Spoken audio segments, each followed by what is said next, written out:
Salam, saudara-saudari yang terkasih dalam Kristus.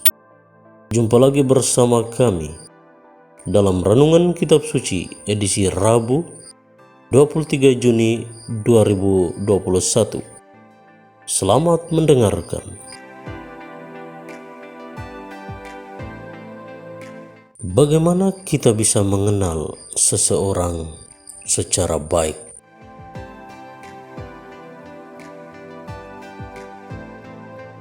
Renungan ini terinspirasi dari Injil Matius bab 7 ayat 15 sampai 20. Saudara-saudari yang terkasih dalam Kristus, saya sendiri merasa apa yang dikatakan Tuhan Yesus melalui Injilnya ini menarik dan bagus.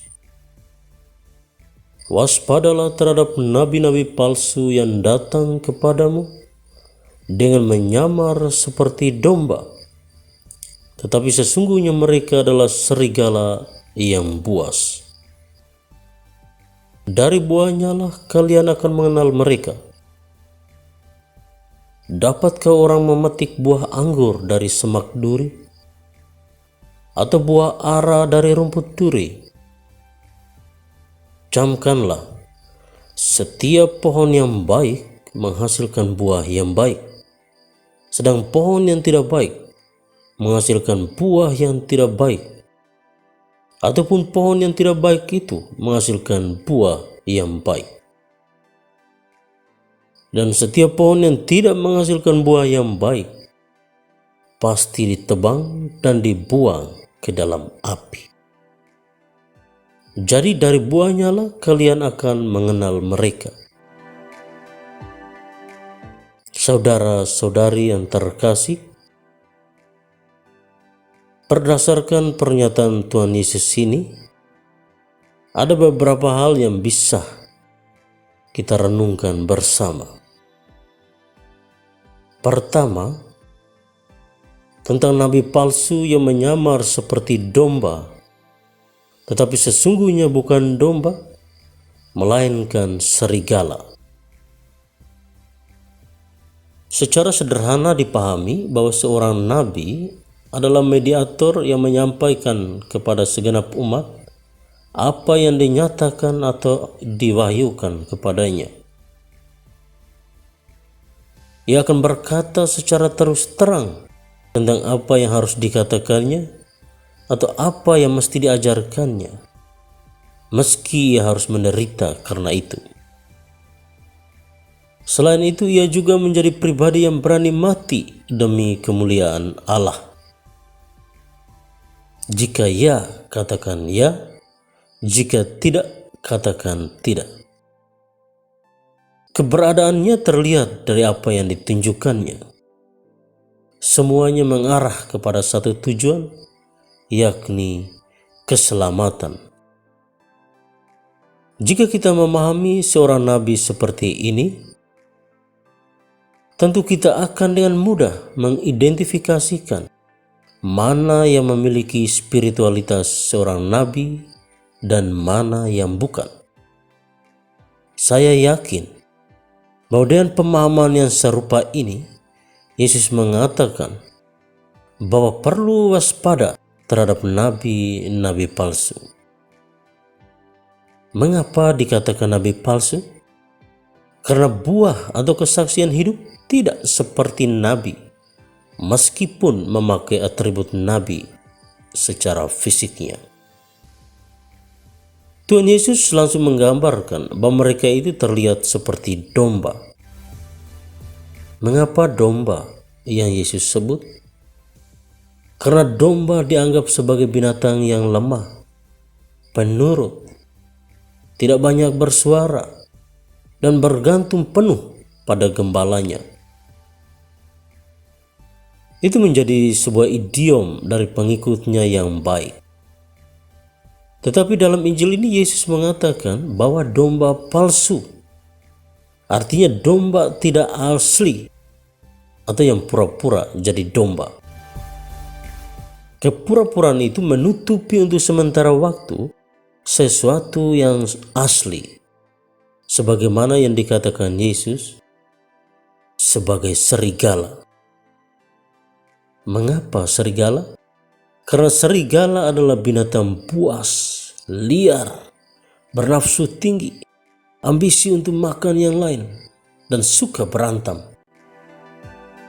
Dengan mengungkapkan serigala berbulu domba, Yesus hendak mengatakan bahwa mereka itu hanyalah orang yang memakai identitas orang yang kelihatannya religius atau orang baik hanya untuk menghancurkan yang lain, sebab apa yang mereka ajarkan atau kesaksian yang mereka tunjukkan dalam hidup selalu melahirkan kekacauan dan pecah belah. Hal kedua yang mau direnungkan adalah apakah sesuatu yang mereka lakukan itu terjadi dengan sendirinya atau kebetulan? Para saudara dan saudari yang terkasih, penganut filsafat fenomenologi mempercayai bahwa setiap peristiwa yang terjadi di dunia ini tidak ada yang namanya kebetulan. Peristiwa apapun selalu berkaitan dengan yang lain. Cara pandang itu bisa membantu kita untuk memahami keberadaan dari kelompok yang dikategorikan Tuhan Yesus sebagai nabi palsu. Apa yang mereka tampilkan tentu tidak terlepas dengan proses hidup yang sudah mereka jalani sebelumnya. Kepura-puraan mereka itu tentu berkaitan dengan kebiasaan atau dari mana mereka berasal. Dalam Injil ini Tuhan Yesus katakan bahwa setiap buah selalu berasal dari pohon. Buah yang baik tentu dari pohon yang baik. Begitupun sebaliknya, buah yang buruk tentu berasal dari pohon yang buruk. Dengan memberikan pernyataan seperti itu, Tuhan Yesus juga sebenarnya mengatakan bahwa apa yang mereka tunjukkan saat ini sangat berkaitan dengan proses hidup sebelumnya atau dari mana mereka berasal. Dari mana mereka berasal yang dimaksudkan di sini bukan soal tempat asal, tetapi lebih kepada asal pembentukan kepribadian. Saudara dan saudariku, hal semacam itu juga menggambarkan kehidupan kita. Siapakah kita saat ini? Sangat berkaitan dengan proses hidup yang pernah kita lalui. Bila proses yang sudah kita lalui baik, karena ditanamkan nilai-nilai baik dalam hati, pemikiran yang baik, pasti itu sudah menjadi keutamaan yang selalu kita perjuangkan dari waktu ke waktu. Meskipun kadangkala kita jatuh ke dalam praktik hidup yang bertolak belakang dengan itu, tetapi toh bagi orang-orang yang sudah dibekali dengan pemikiran yang baik, nilai-nilai yang baik tentang kehidupan, ia tetap berjuang untuk memperbaikinya. Hal itu tidak terjadi dengan pribadi yang hati dan pikirannya hanya berisikan keburukan. Pribadi yang hati dan pikiran selalu terisi dengan ajaran yang tidak baik, malah akan bertindak sebaliknya. Sesuatu yang seharusnya dosa untuk kita manusia yang beriman, bagi mereka adalah kebiasaan. Benci, dendam, iri hati adalah barang berharga untuk mereka. Ketiga, konsekuensi atau akibat yang diperoleh dari hidup yang dijalani. Saudara dan saudari yang terkasih, setiap hal yang kita lakukan dalam dunia sepanjang kita masih hidup selalu memiliki konsekuensi untuk diri kita sendiri. Artinya apa yang kita lakukan dalam hidup selalu memiliki dampaknya. Kepura-puraan yang ditampilkan dalam hidup ataupun kualitas buruk lainnya yang menjadi kesaksian hidup kita akan berdampak untuk kita sendiri. Tentang itu, Tuhan Yesus dalam Injil ini mengatakan bahwa setiap pohon yang tidak menghasilkan buah yang baik pasti ditebang dan dibuang ke dalam api.